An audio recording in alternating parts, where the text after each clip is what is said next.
We sort of, came out with stats that half of Gen Z would prefer a strong leader and did away with elections type thing. But I don't think that's really what they're saying. I don't think they're really saying we want a dictatorship. What they're really saying is, democracy's not working for me. It's the first time since the Second World War that one generation has less good prospects from the generation before them. I think there's been an unintended consequence of banging on about how things need to level up for girls, which is boys feel that they've been pushed further down. For boys, masculinity feels under attack. That's not right.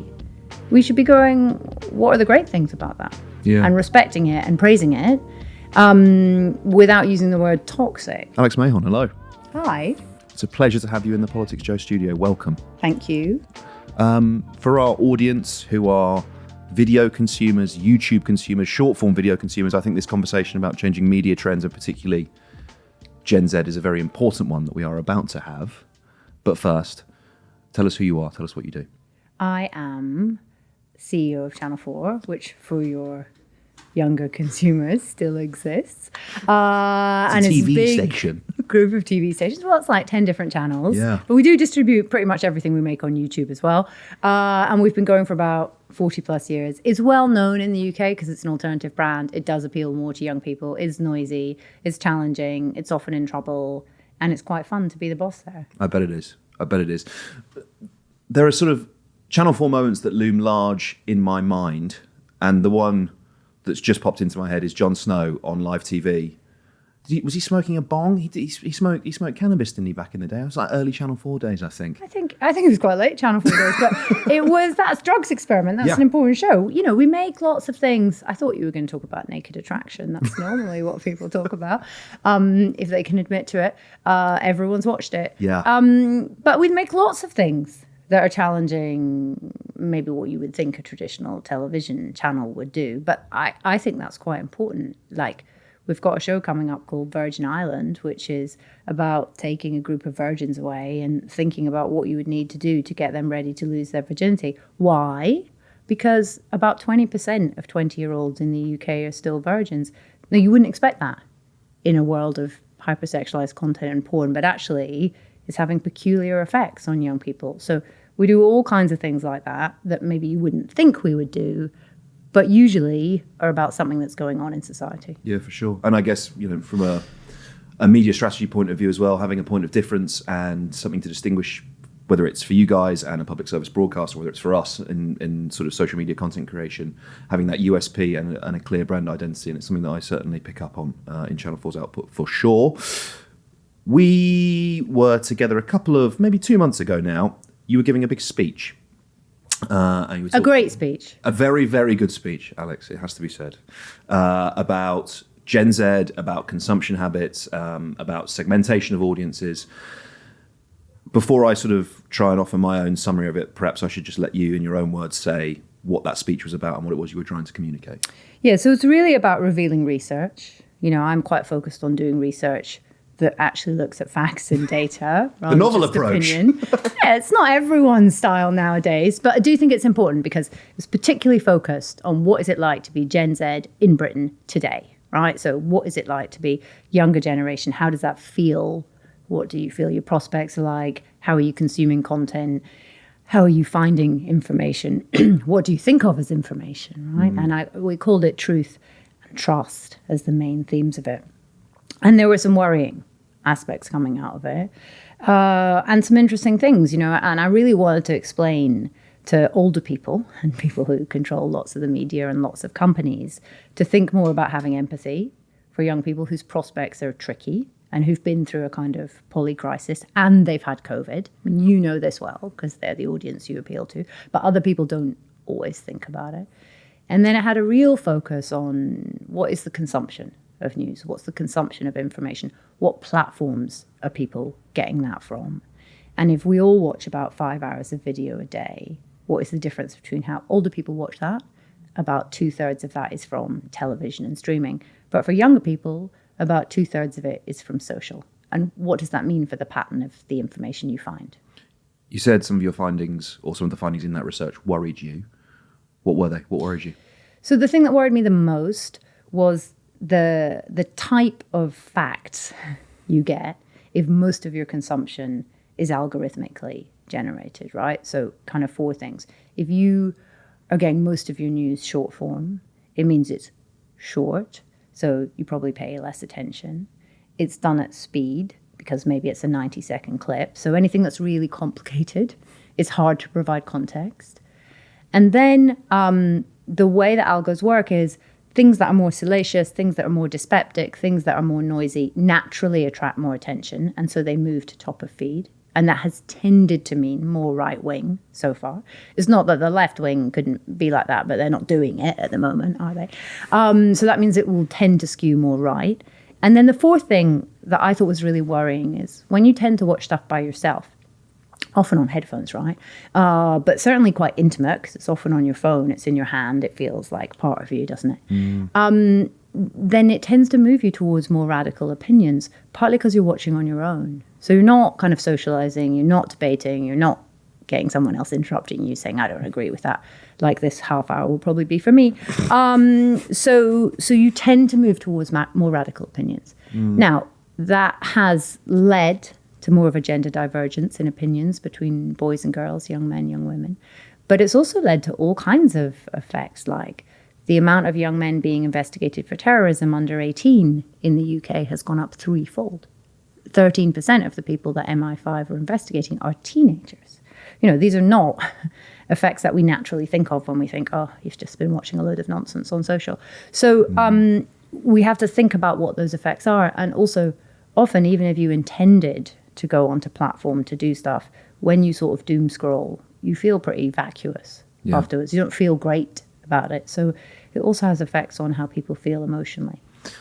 There's so much in there to talk about, and I maybe start with what you opened with in relation to sort of short form video speed as well. How do you reconcile? You're absolutely right. Tons of short form video. I think the average British TikTok user is an hour a day is on the app, and as we all know, it's very short form video there.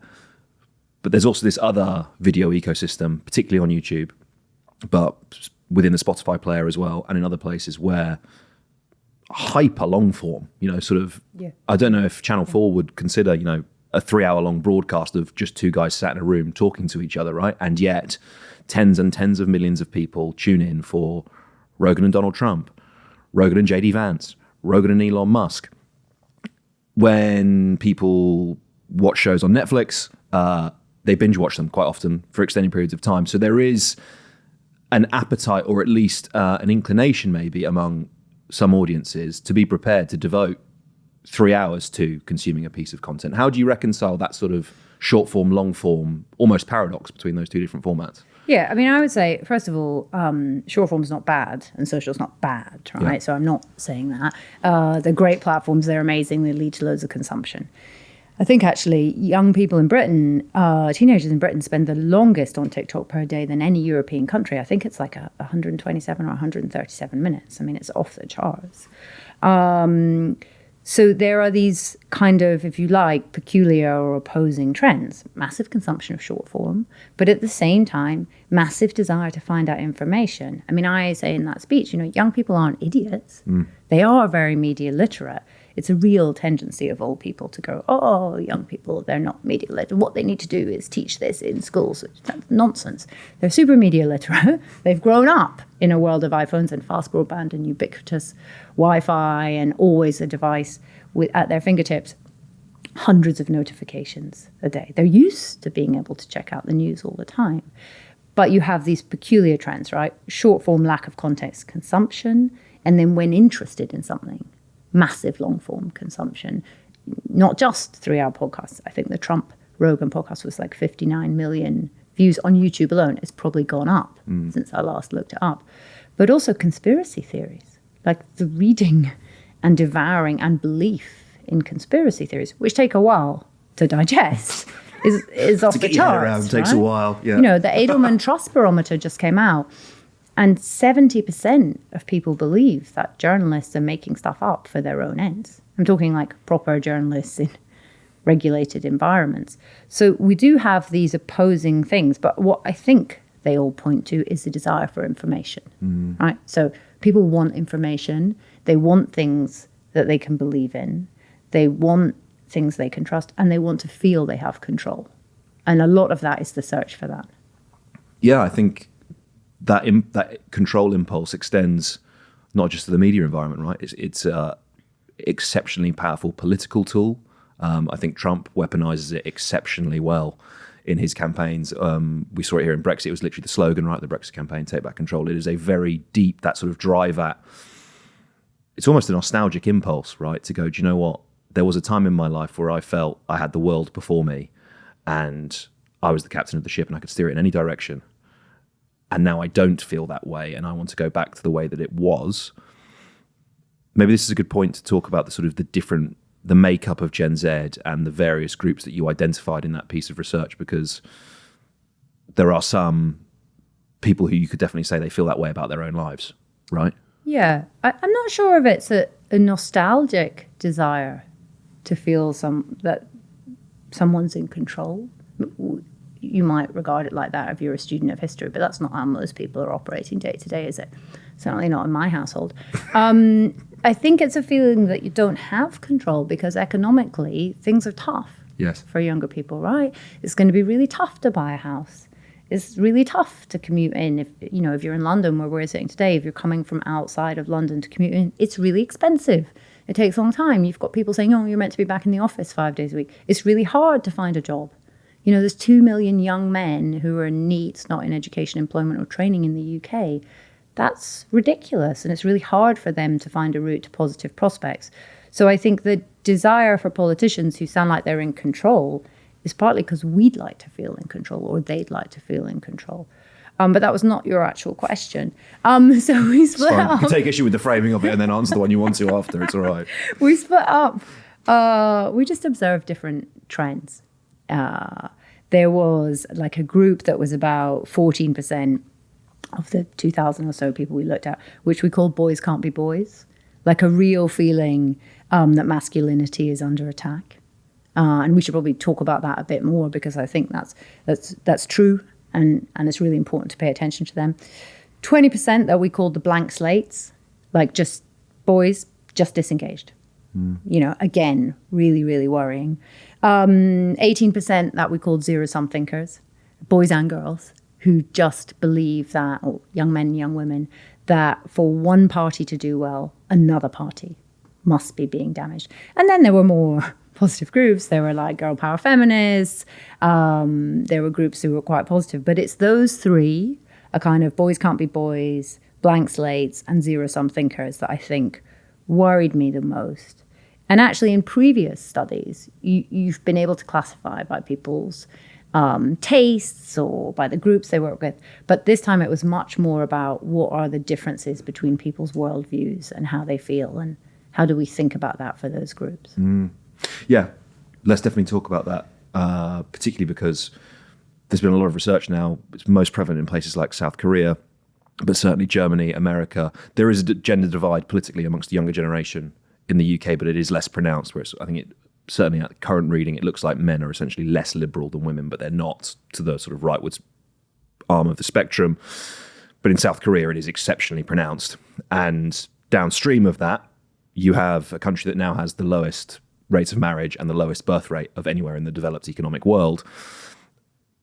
And I don't think you can view those things as intangible or separate. It almost feels, when we're talking about, the young boys and young girls see things differently politically to each other. It's like, well, first of all, that's a big difference because previously there wasn't much of a gender split in how people voted. Yeah, that's right. There is now.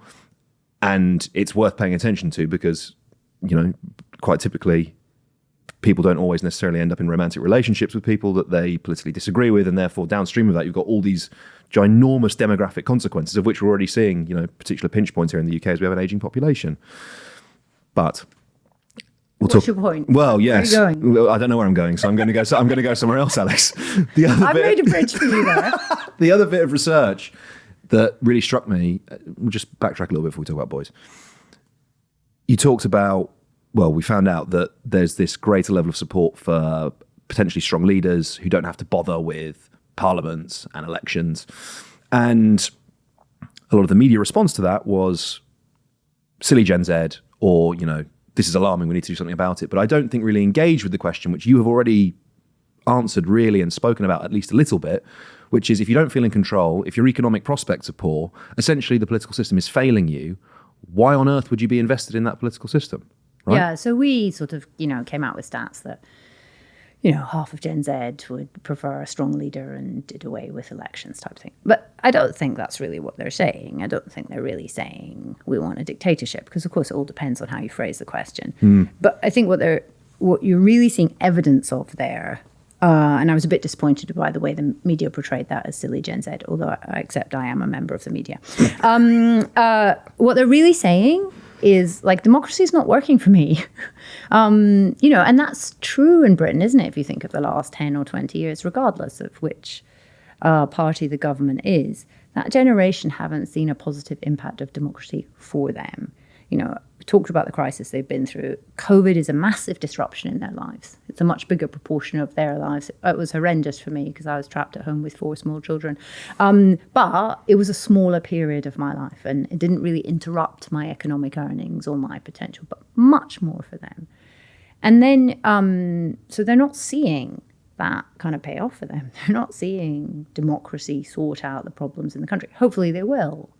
But because their economic prospects are tougher, because home ownership has changed so much, it doesn't feel like you can just go into the workforce and if you work hard enough, you'll be able to pay your mortgage off, because home ownership rates have really, really dropped.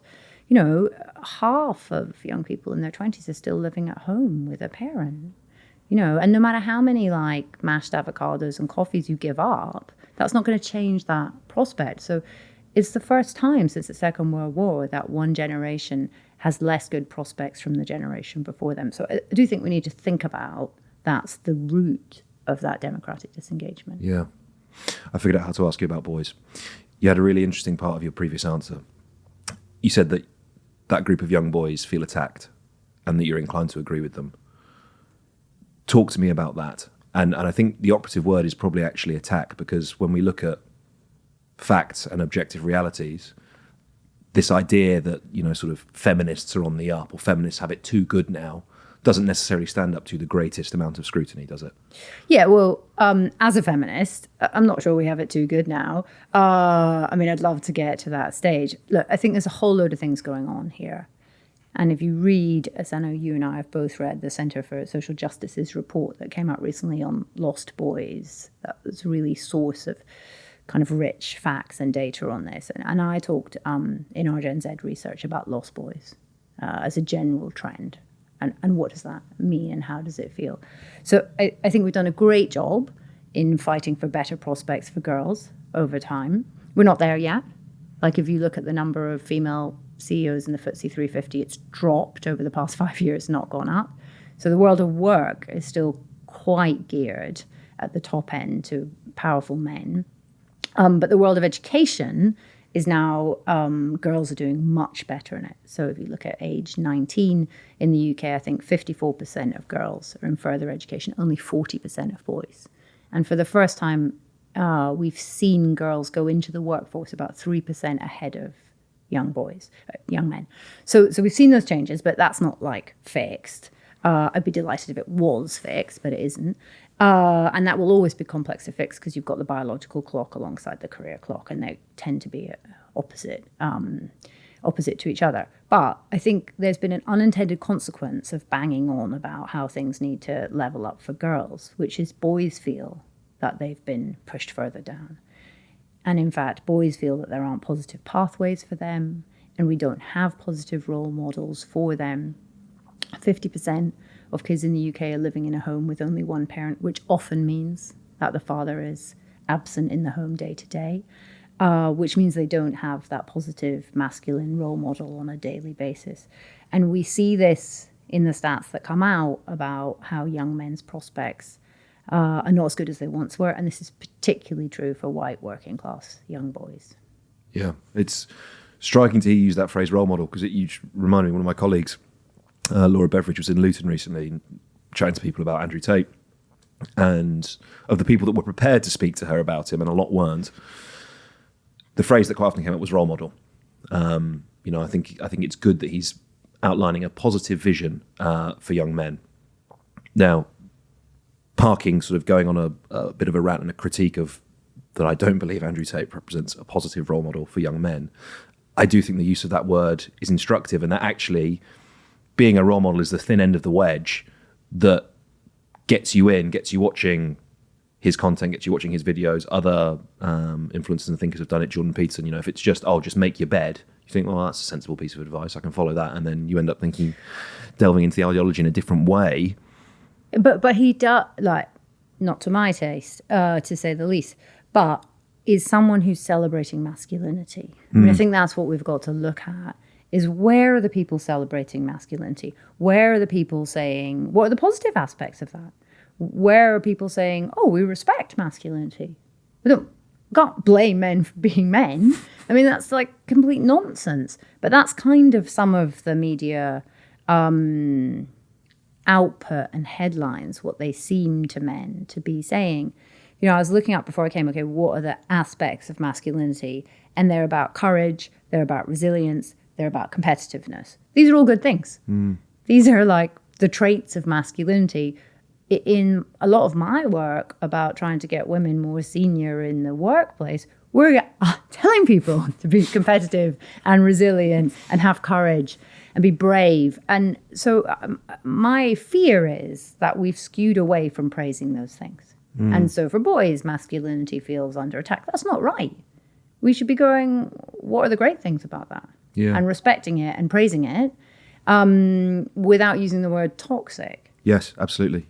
You're so right. I think the only time you really see the phrase masculinity in national media, it does have that prefix. And even if the intention is not to say that all masculinity is toxic, if that is the only way you see it described, the conclusion you come to is that that's the way that organisation perhaps or writer considers it. But, Alex... Apart from Zuckerberg, who's now just about more masculinity. Yeah, big time. He's pivoted. I kind of preferred him when he was sort of sunblocked, wetsuited, and stand-up paddleboarding. I like that version. But the medallions are masculine. It is, yeah. Black t-shirt, perm as well. Yeah, powerful stuff. As a media organisation, though, how much of it is a responsibility to even to do anything about it? I mean, from a journalistic perspective, do you go, well, I can shine a light on something, I can talk about it, and perhaps possibly campaign about changing something. But actually, as a media organisation, is it your responsibility to try and address some of these ills that we've been talking about? Yeah, I think it is. I think, first of all, as an employer, it's about having a bit of empathy. And to do that, you need to understand what's driving differences and think about them and talk about them and communicate them.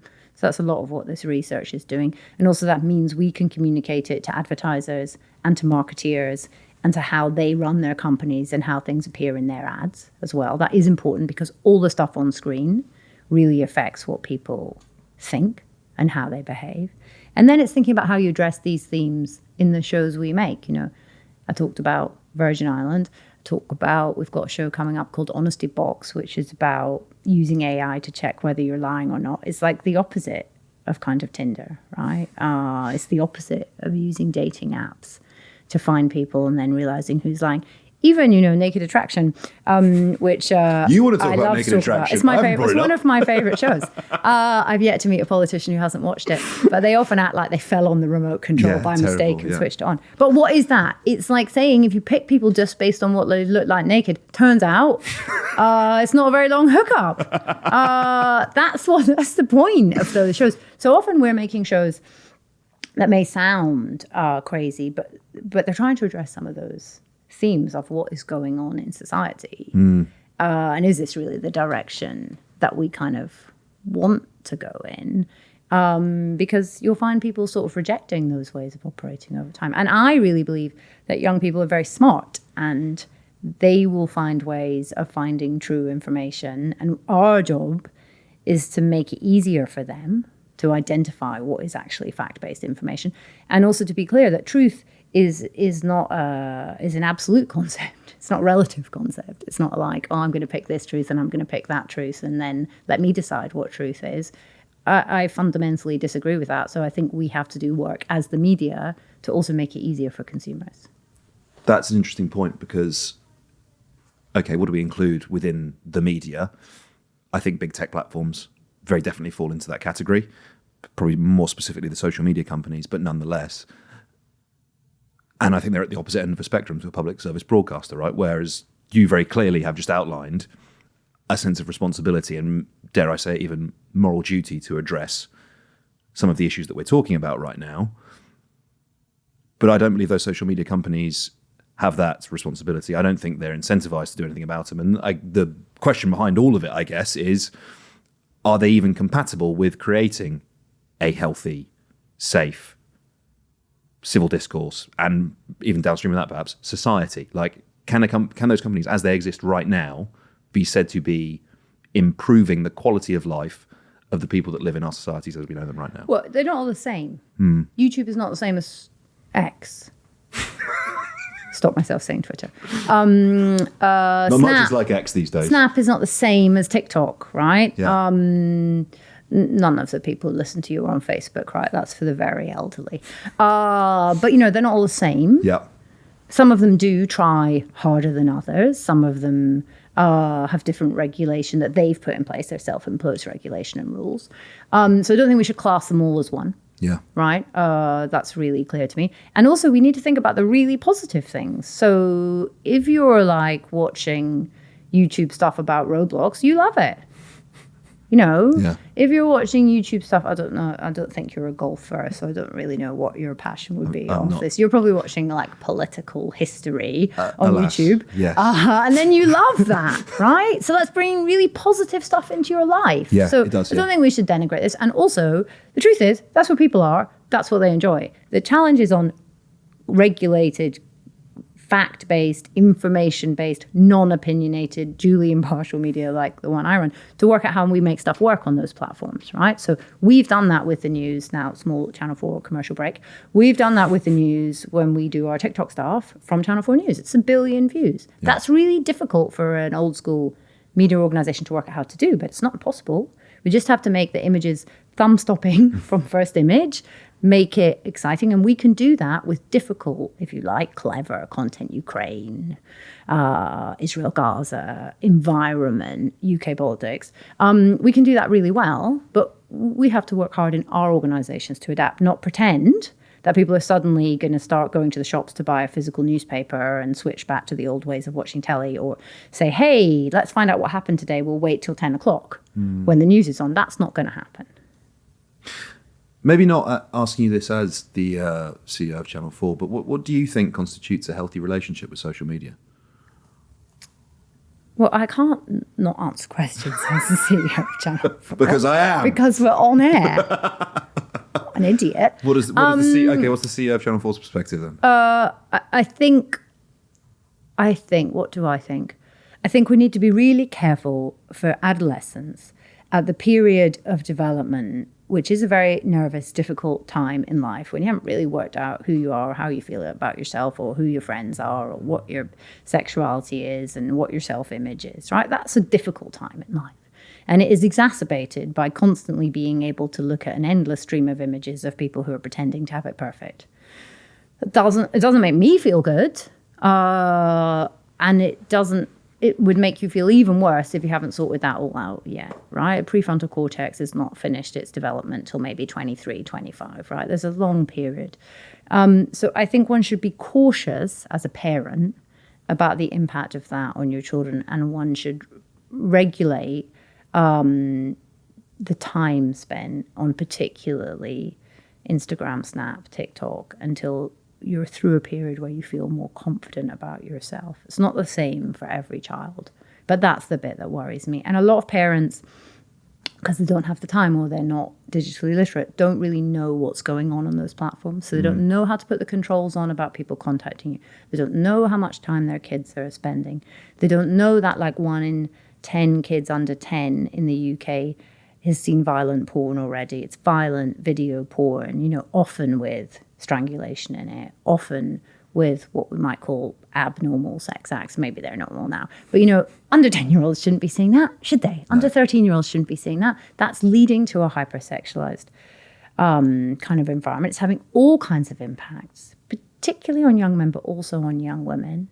In that Lost Boys report, now the number 1 and number 2, number 3 reasons that boys are watching porn include just boredom or kind of try and anesthetize myself from day-to-day worries. That's really peculiar. So my point is just, can we help parents be much more aware or put some controls and limitations on time until we're at a point when online harms comes into place and maybe the content is a bit more controlled. There are other great things. Staying in touch with your friends through Snap, great. Seeing funny videos, great. Learning maths on the platform, great. Typing into ChatGPT, can you test me on my French homework? Great. There are really cool things. Having all information available at your fingertips, amazing. Me having to do A-level physics revision with a child and look up what a capacitor really looks like and watch a video of it, amazing, right? So it's not all bad. It's just I worry about kind of controls on the stuff that makes you feel bad about yourself. Yeah. You've got a PhD in physics, haven't you? You should be quite good at helping out with the A-level physics. Yeah, but the thing is, everyone is now interested in my PhD in physics. But when I was doing a PhD in physics, no one was interested in it. Alex, we're out of time. I feel like even that conversation about porn could be another half an hour. I can come back and talk to you about porn for a while if you want. I would very much like you to. I think there's so much there that we didn't get to cover. Thank you so much for taking the time to speak to me. I really appreciate it. Thanks for having me.